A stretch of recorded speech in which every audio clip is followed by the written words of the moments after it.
안녕하세요. 자, 이번 시간은 지각을 구성하는 물질입니다.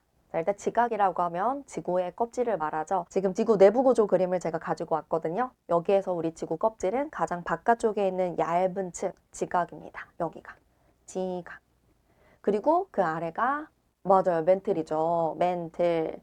그리고 그 아래 우리 지구에 노른자 핵이 있습니다. 근데 핵이 두 층으로 나뉘어지기 때문에 우리는 바깥쪽 외핵과 안쪽 내핵이 있습니다. 이렇게 배웠죠.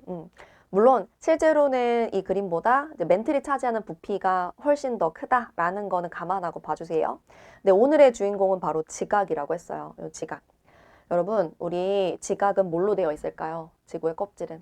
여러분이 매일 밟고 다니는 우리 지구의 껍질 돌로 되어 있잖아요. 그래서 지각이라는 거 보니까 이 지각은 암석으로 되어 있더라. 그런데 밖에 나가서 돌을 보세요. 그 돌, 암석을 보면 그 암석을 이루고 있는 작은 알갱이, 입자들이 있거든요. 그거를 우리가 광물이라고 해요. 그래서 암석은 또다시 광물로 이루어져 있고요. 이 광물이 우리가 지난 시간까지 배웠던 여러 다양한 원소들로 이루어져 있는 거예요. 근데 여러분 우리 지구에 광물이 몇 종류가 되는지 아세요? 우리 지구에 있는 광물이 약 한 5천 종류 정도가 돼요. 엄청나게 많잖아요. 근데 참 다행인 거는 종류는 많지만 암석을 구성하는 주요 광물, 거의 대부분을 차지하고 있는 광물은 몇 종류가 안 됩니다. 그래서 암석을 차지하고 있는 대부분의 광물, 그게 바로 규산염 광물이에요. 규산염 광물. 생각날지 모르겠는데 우리가 막 지구의 그 진화 과정 배우면서 미행성체 충돌, 그 다음에 마그마 바다, 그리고 이제 멘틀과 핵의 분리 이런 거 하면서 멘틀에는 조금 밀도가 작은 규소나 산소, 그리고 핵 쪽에는 밀도가 큰 철들이 모이게 됐다. 이런 이야기를 이미 초반에 배웠거든요. 그때 봤듯이 우리 요 지각도 멘틀이랑 비슷하게 규소와 산소가 지각을 많이 차지하고 있고요. 그 규소와 산소가 주된 광물을 규산형 광물이라고 하는 거죠.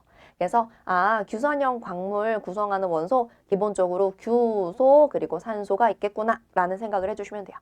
자, 그러면 우리 지각을 구성하는 원소가 규소, 산소 말고도 또 있을 거 아니에요. 그래서 어떤 원소가 있는지를 한번 볼게요. 자, 이게 우리 지각을 이루고 있는 원소들입니다. 자, 일단 1위 누구예요? 1위. 1위는 산소죠. 산소. 제가 여기 오른쪽 위에다 한번 써볼게요. 1위가 산소 5 이렇게 씁시다. 2위가 규소죠. 자, 규소는 어떻게 써요? 그죠? Si 이렇게 쓰죠. 그 다음에 3위가 알루미늄입니다. 4위가 Fe 철입니다. 그 다음에 5위가 칼슘, 나트륨, 칼륨이죠. 순서대로 써볼게요. 칼슘, 나트륨, 칼륨, 그 다음에 마지막 마그네슘까지. 이게 지각을 구성하는 원소의 어떤 질량비인 거예요. 그래서 저는 어떻게 외우냐면 그냥 앞 글자를 따가지고 O, C, R, 페, 카, 나, 크, 마라고 지각을 이루는 뭐 8대 원소 제가 중학교 때 이렇게 오시알페카나큼, 오시알페카나큼 막 주문을 외우면서 공부를 했었거든요.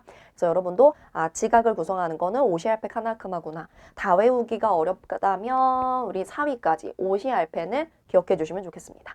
됐죠? 자, 그러면 요 오옷이 산소와 규소 가지고 우리 규산형 광물을 만들어 볼 거예요. 자, 그러면 우리 규산형 광물 만들어 보겠습니다. 이제. 사실 오늘의 핵심은 이거거든요.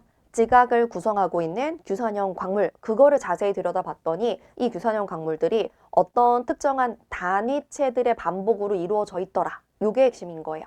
그래서 규산형 광물의 단위체가 뭐냐? 그게 바로 규산염 삼연체예요. 규산염 삼연체. 요거를 다른 말로 규소가 SI고 산소가 O죠. 그래서 SiO4 삼연체라고도 해요. 그러니까 규소 하나, 산소 4개로 이루어진 삼연체라는 거죠. 그려보겠습니다. 자, 여러분 규소, 산소 있을 때 규소가 몇 족이었죠? 주기율표에서. 규소. 남아알규 14족이었죠. 규소는 14족입니다. 14족이면 원자가 전자가 몇 개죠? 맞아요. 조개 1의 자릿수니까 4개예요. 산소는 몇 족이었죠? 리베비CN5였으니까 16족이 되겠죠? 산소는 16족입니다. 그럼 원자과 전자가 6개인 거죠.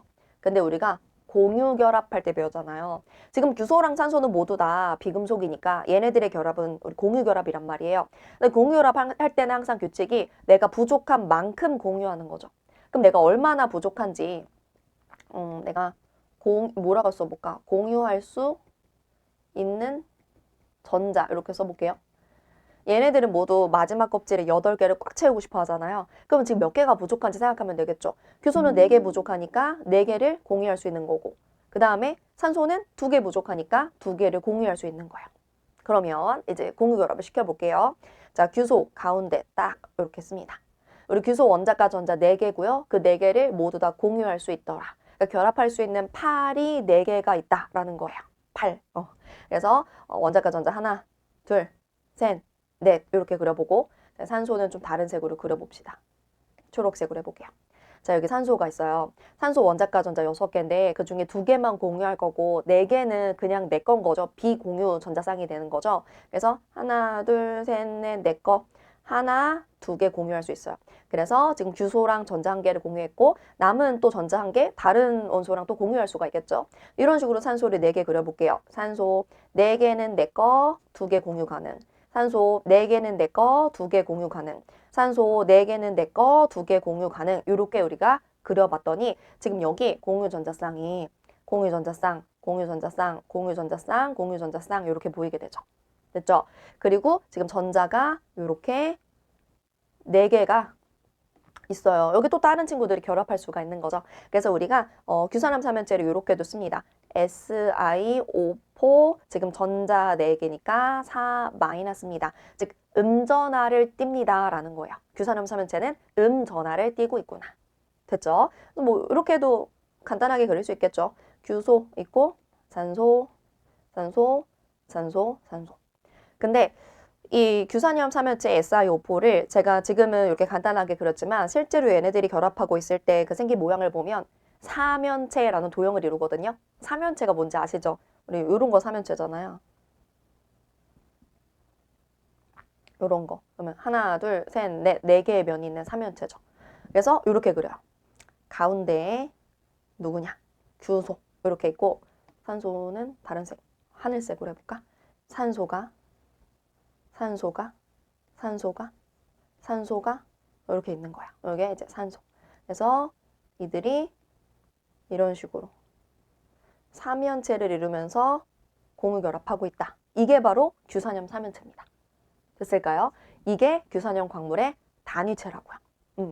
근데 여러분 규산염 삼연체들끼리 요 산소 있잖아요. 산소를 서로 나눠 가질 수, 공유할 수가 있어요. 무슨 말이냐면 규소 한번 여기다 또 그려보자. 이렇게 규소, 여기 규소죠. 있고 그 다음에 산소 이런 식으로요. 이런 식으로. 그러면 여러분 이 산소는 지금 왼쪽에 있는 규산염 삼연체의 산소이기도 하면서 오른쪽에 있는 규산염 삼연체의 산소이기도 한 거죠. 그럼 이런 산소를 우리가 뭐라고 하냐?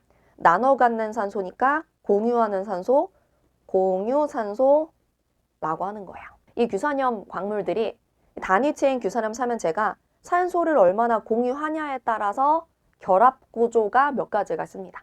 그래서 오늘의 마지막 내용, 벌써 마지막 내용인데 규산염 광물의 결합 구조예요. 자, 내려가서 자, 요 그림도 제가 그림 못 그리는데 파워포인트로 동그라미 다 해가지고 그렸거든요. 한번 가볼게요. 자, 규산염 광물의 결합 구조는 총 5가지가 있습니다. 독립상, 단사질, 복사질, 판상, 망상 구조 있어요. 일단은 왼쪽에 독립상이라는 건 얘네가 산소를 공유하지 않고 규산염 삼연체 SiO4 하나가 독립적으로 존재하는 거죠. 근데 지금 이 그림이 어떤 그림이냐면 이런 그림이거든요. 색으로 해가지고 우리가 규산염 삼연체가 이렇게 생겼다고 했잖아요. 규소랑 주변에 산소 4개. 요거를 위에서 내려다본 거예요. 요거 위에서 이렇게 내려다보면 이렇게 요 산소가 이렇게 보이겠죠? 그리고 산소, 그리고 가운데 쏙 들어간 규소 이렇게 보이겠죠? 그 모습을 나타낸 겁니다. 이해됐을까요, 그림? 그러니까 위에서 내려다본 형태의 그림이에요. 그래서 입체 삼연체로 그림이 나올 수도 있고 요런 형태, 위에서 내려다본 걸로 그림이 나올 수도 있고 이게 독립상이다. 그러면 우리는 이 독립상 구조를 갖는 광물의 예시를 기억을 해야 돼요. 한 가지씩. 독립상에 해당하는 예시는요. 감남석입니다. 석이고요. 이때 규소와 산소의 비는 규소 한 개가 산소 4개를 온전히 가지고 있으니 1대 4가 됩니다. 쪼개진 깨짐 이야기는 조금 이따 할게요. 그 다음에 이제 단사슬 구조를 한번 볼게요. 여러분 단사슬 구조를 보시면 지금 얘네들이 이제 산소를 공유하기 시작했어요. 제가 조금 확대해 볼게요. 이렇게 확대해서 보면 여러분 지금 요렇게 산소 공유하고 있는 거죠. 그러면서 얘네가 쭉 이렇게 한 줄로 되어 있죠. 사슬을 하나 만들었죠. 이게 단사슬 구조예요. 이때 요 규소 하나가 가지고 있는 산소를 제가 한번 세볼게요. 이 규소는 좀 펜을 얇게 해가지고 얘랑 얘는 온전히 한 개씩 가지고 있는 거지만 이 친구는 위에 있는 규소와 공유, 이 친구도 아래에 있는 규소와 공유하면서 2분의 1만 내 거가 되는 거예요. 그러니까 이 규소 입장에서는 내가 가지고 있는 산소는 2분의 1 더하기 2분의 1 더하기 1 더하기 1이니까 몇이야? 3이 되는 거죠. 그러니까 규소 하나당 가지고 있는 산소가 1대 3이 되는 거야. 아, 그럼 선생님 지금 복사슬 판상 굉장히 복잡해 보이는데 어쨌건 오른쪽으로 갈수록 산소를 더 많이 공유하는 거네요. 맞아요. 그렇게 생각했으면 진짜 잘한 겁니다. 그래서 단사슬을 우리가 연습을 해봤지만 나머지도 뭐 이렇게 규소 하나당 산소가 몇 개인지 제가 다 일일이 따지진 않을게요. 그냥 우리는 경향을 파악해 주면 돼요. 아, 보니까 지금 오른쪽으로 갈수록 산소를 많이 공유하는 거네. 공유 산소의 수가 많아지네. 공유 산소 수가 많아진다는 건 규소 하나가 온전히 가지고 있는 산소의 수는 줄어든다는 거죠. 왜냐하면 원래 4개 다 내 거였는데 이 4개의 산소를 다른 규소들과 공유, 나눠 가져야 되니까. 그래서 맨 마지막에 우리 망상 구조를 보면요. 이 망상 구조는 막 규산염 삼연체들이 이렇게 뭉쳐져 있죠. 4개의 산소를 모두 다 공유를 하는 거예요. 4개의 산소 모두 다 공유하면 규소 하나의 입장에서는 산소 4개가 모두 2분의 1개짜리니까 나는 지금 산소를 2개 가지고 있는 거다. 그래서 규소 대 산소의 비가 1대 2가 됩니다. 그러면 우리가 가운데 복사슬 판상은 여러분 어떻게 기억을 하시냐면 단사슬 구조가 1대 3이잖아요. 이거를 우리가 4 곱해서 4대 12로 바꿔줍시다. 그러면 규소 하나당 산소의 수가 점점점 줄어드는 경향성을 가져야 되니 우리 4대 줄여서 11, 4대 10, 4로 통일하고 4대 12, 11, 10 해주시면 돼요. 그래서 복사슬은 4대 11. 실제로 여러분 그림에서 규소 하나가 가지고 있는 산소수를 따져보면 그렇게 나와요. 그 다음 판상 구조는 4대 10이니까 칙칙 해가지고 2대 5라고 기억해 주시면 돼요. 그러면 이런 것도 이제 물어보거든요. 망상으로 갈수록 규소분의 산소는 어떻게 될까요? 규소분의 산소. 규소분의 산소는 여러분 독립상에서 4죠. 그리고 망상에서 2죠. 그러니까 규소분의 산소 점점 감소하는 거예요. 그죠? 자, 그리고 하나 더 우리 망상으로 갈수록 이 광물들이 풍화에 강한 정도가 커집니다. 그러니까 제일 왼쪽 감남석은 풍화에 좀 약하지만 우리 망상구조에 해당하는 예시가 뭐가 있냐면 뭐 장석, 서경 이렇게 있거든요. 얘네들은 풍화에 굉장히 강한 거죠. 다른 것도 예시를 한번 볼게요. 자, 단사슬 이제부터 이렇게 줄 한 줄로 나오면 보고 단사슬이구나. 여기에 해당하는 거 휘석 있어요. 그 다음 복사슬 이제부터 이렇게 2줄 나오면 복사슬이구나. 복사슬에 해당하는 거 각섬석 있어요. 그 다음에 이 규산염 삼연체들이 수평으로 쫙 이렇게 판을 이루면서 결합한다. 판상구조고요. 여기에 해당하는 거 우리 흑운모 있습니다. 흑운모. 그래서 감남석, 휘석, 각섬석, 흑운모. 그리고 망상구조의 장석과 석영까지 여러분이 광물의 예시를 딱 지어야 돼요. 제가 이 규산염 광물의 결합구조에 따른 광물의 예시 암기법을 만들려고 몇 년째 애를 쓰고 있거든요. 근데 몇 년째 감히 여기서 멈췄어요. 감히 뭔가 말을 만들 수 있을 것 같은데 감히 해서 멈추고 각섬석, 흑운모, 장석, 석영 못 만들겠습니다. 도와주세요. 그래서 이렇게 우리가 각 구조에 해당하는 광물의 예시를 기억해야 된다는 거. 그 마지막으로 이제 쪼개짐과 깨짐 한번 볼게요. 쪼개짐과 깨짐은 뭐냐면 이 광물에 힘을 가하는 거예요. 망치로 탁 이렇게 힘을 가하면 얘네가 불규칙적으로 부서진다면 그게 바로 깨짐이 되는 거고요. 규칙적인 어떤 방향성을 가지고 얘네가 이제 쪼개지는 거 그걸 우리가 쪼개짐이라고 부르는 거죠. 그래서 우리는 암기하기도 쉬운 게 그냥 양 끝이 깨짐이에요. 양 끝 좀 두껍게.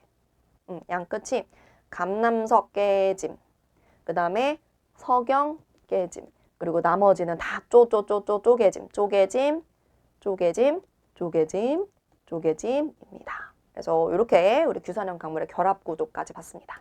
그러면 이제 오늘 내용은 다 끝이 났습니다. 근데 다음 시간 예고 살짝 하고 끝내도 되죠? 살짝 예고를 해보겠습니다.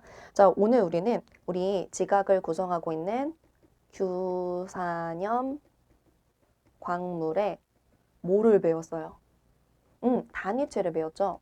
규산염 광물은 어떤 친구들이 모여가지고 규산염 광물이 됐는가? 단위체. 그래서 규산염 광물의 단위체가 규산염 삼연체 SiO4였었죠. 다음 시간에는 이제 지각이 아니고 우리 몸, 생명체를 이루고 있는 탄수화물 중에 단백질 들어봤죠? 단백질. 그 다음에 핵산, 요건 좀 생소할 수도 있어.